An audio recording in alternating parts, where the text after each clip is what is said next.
എല്ലാവർക്കും വിനീതമായ നമസ്കാരം. കേരളീയരെ സംബന്ധിച്ചിടത്തോളം കർക്കിടക മാസം രാമായണ മാസകാലം കൂടിയാണ്. ഭാരതത്തിൻ്റെ ഇതിഹാസകാവ്യമായ രാമായണം ലക്ഷ്യം വയ്ക്കുന്നത്, അല്ലെങ്കിൽ ലോകത്തിന് നൽകുന്ന മഹത്തായ സന്ദേശം സർവലോക മാനവികതയാണ്. ഇതിന് എതിരായി നിൽക്കുന്ന ഘടകങ്ങളാണ് ജാതി, മതം, വർഗം, വർണ്ണം തുടങ്ങിയ ഭേദഭാവനകൾ. തുഞ്ചത്ത് രാമാനുജൻ എഴുത്തച്ഛൻ്റെ അധ്യാത്മരാമായണം കേട്ടുണർന്ന കേരളീയര് ജാതിക്കും മതത്തിനും അപ്പുറം ഉണരേണ്ടതുണ്ട്. കാരണം രാമായണം അതിശക്തമായി പറയുന്ന സന്ദേശം ജാതി നിരാസമാണ്. ഈ പ്രപഞ്ചത്തിലെ സമസ്ത ചരാചരങ്ങളിലും കുടികൊള്ളുന്ന ഈശ്വര സത്യത്തെ തന്നിൽ സാക്ഷാത്കരിച്ചറിഞ്ഞ ഋഷീശ്വരന്മാർക്ക് യാതൊരു കാര്യത്തിലും ഭേദഭാവനകളില്ല. അവർ ഈ ലോകത്തിന് നൽകിയ കൃപയിലാണ്, ധർമ്മത്തിലാണ് ഇന്ന് ഈ ലോകം ധർമാധിഷ്ഠിതമായി പുലരുന്നത്. രാമായണത്തിലെ ജാതി നിരാസം എന്ന വിഷയം ചിന്ത ചെയ്യുമ്പോൾ നാം ആദ്യം ചിന്തിക്കേണ്ടത് രാമായണ കർത്താവായ ഋഷി വാൽമീകിയാണ്. വാൽമീകി ഋഷി പൂർവാശ്രമത്തിൽ രത്നാകരൻ കള്ളനായിരുന്നു, കാട്ടാളനായിരുന്നു. ജീവികളെ കൊന്നും തിന്നും മോഷണം ചെയ്തും ജീവിതവൃത്തി കഴിച്ചിരുന്ന കാട്ടാളനെ മാമുനിയാക്കിയത് തപസ്സാണ്, ജ്ഞാനമാണ്. നമ്മുടെയൊക്കെ കാട്ടാളത്വത്തിന് കാരണം ഈ ജ്ഞാനമില്ലായ്മയാണ്. എന്താണ് ജ്ഞാനം എന്നാൽ, ഒരു കുഞ്ഞു ഉറുമ്പ് മുതൽ ഒരു സമസ്ത ചരാചരങ്ങളെയും ഈശ്വര സത്തയായി കുടികൊള്ളുന്ന ആ ജ്ഞാനത്തെ അറിയാതിരിക്കലാണ് അജ്ഞാനം. ആ ജ്ഞാനം ഉൾക്കൊള്ളുമ്പോൾ കാട്ടാളൻ മാമുനിയായി മാറും. അപ്പോൾ വാൽമീകി മഹർഷി നമുക്ക് നൽകുന്ന സന്ദേശം ജാതി മതങ്ങൾക്കപ്പുറമായിട്ട് ആത്മീയമായ പരിവർത്തനമാണ് ഒരു മനുഷ്യനെ പൂർണ്ണതയിലേക്ക് എത്തിക്കുന്നത് എന്നാണ്. അതുപോലെ തന്നെ നാനാരസ വിലസിതമാണ് രാമായണം. നിരവധി ശ്രേഷ്ഠ കഥാപാത്രങ്ങളും നിരവധി ശ്രേഷ്ഠ മൂല്യങ്ങളും രാമായണം നമുക്ക് നൽകുന്നുണ്ട്.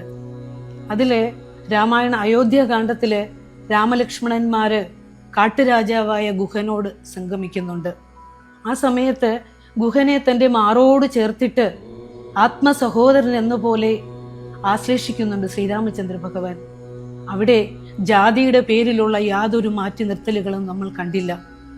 അതുപോലെ തന്നെ ശബരിയാശ്രമ പ്രവേശം, ദീർഘനാളായി സ്വാമിയെ കാത്തിരുന്ന ശബരിയുടെ ആശ്രമത്തിലേക്ക് ശ്രീരാമചന്ദ്ര ഭഗവാൻ വന്നപ്പോൾ ശബരി കരയുന്നുണ്ട്. കാട്ടാള സ്ത്രീയായ തനിക്ക് ഭഗവാനെ ആരാധന ചെയ്യുവാനുള്ള അവകാശമില്ല എന്ന് പറഞ്ഞു, അധികാരമില്ല എന്ന് പറഞ്ഞു. ആ സമയത്താണ് ശ്രീരാമചന്ദ്രൻ പറയുന്നുണ്ട്, പുരുഷ സ്ത്രീ ജാതി നാമാദികളല്ല മമ ഭജനത്തിനു കാരണം ജഗത്രേ എന്ന്. അതായത് ശബരി കൊടുത്ത കടിച്ച് എച്ചിലാക്കിയ പഴം സന്തോഷപൂർവ്വം ആഹരിച്ചുകൊണ്ടാണ് ശ്രീരാമചന്ദ്രൻ പറയുന്നത്, ഈശ്വര ഭജനത്തിന് ജാതിയോ മതമോ ഒന്നുമല്ല ലക്ഷ്യം വയ്ക്കുന്നത്. സമർപ്പിതവും നിഷ്കളങ്കവുമായ ഭക്തിയാണ് ഒരുവനെ ഈശ്വരനിലേക്ക് എത്തിക്കുന്നത് എന്ന് ശ്രീരാമചന്ദ്രൻ പറയുന്നു. ഇത് ഏറ്റവും സനാതനമായ ശാശ്വതമായ സത്യം തന്നെയാണ്. അതുപോലെ തന്നെ മറ്റൊരു സന്ദർഭത്തില് രാവണ സഹോദരനായ വിഭീഷണന് രാമൻ അഭയം നൽകുന്നുണ്ട്. അപ്പോഴും പല തരത്തിലുള്ള അഭിപ്രായങ്ങളും വരുന്നുണ്ട്. എങ്കിലും ഹനുമാൻ പറയുന്നുണ്ട്, ജാതി നാമാദികളല്ല ഗുണഗണഭേദമത്രേ ബുധജനമതം എന്ന്. അവിടെയും ധർമ്മനിഷ്ഠയ്ക്കാണ് പ്രാധാന്യം കൊടുത്തത്.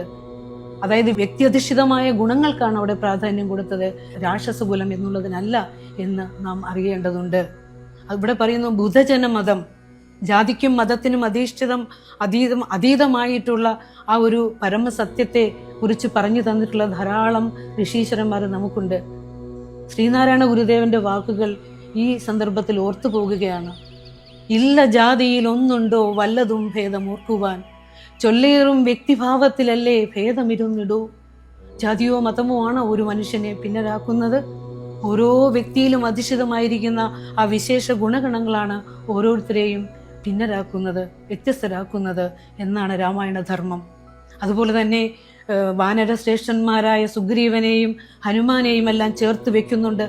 ജഡായുവിനെയും സമ്പാദിയെയും ചേർത്ത് വെക്കുന്നുണ്ട്. എന്തിനേറെ ഒരു അണ്ണാര കണ്ണനെ വരെ തന്നോട് ചേർത്ത് വെക്കുന്ന ശ്രീരാമചന്ദ്രന്റെ ആ സർവലോക സാഹോദര്യം, അതാണ് രാമായണ ലോകത്തിന് മാതൃകയാക്കി നമ്മൾ രാമായണത്തിലൂടെ എടുക്കേണ്ടത്.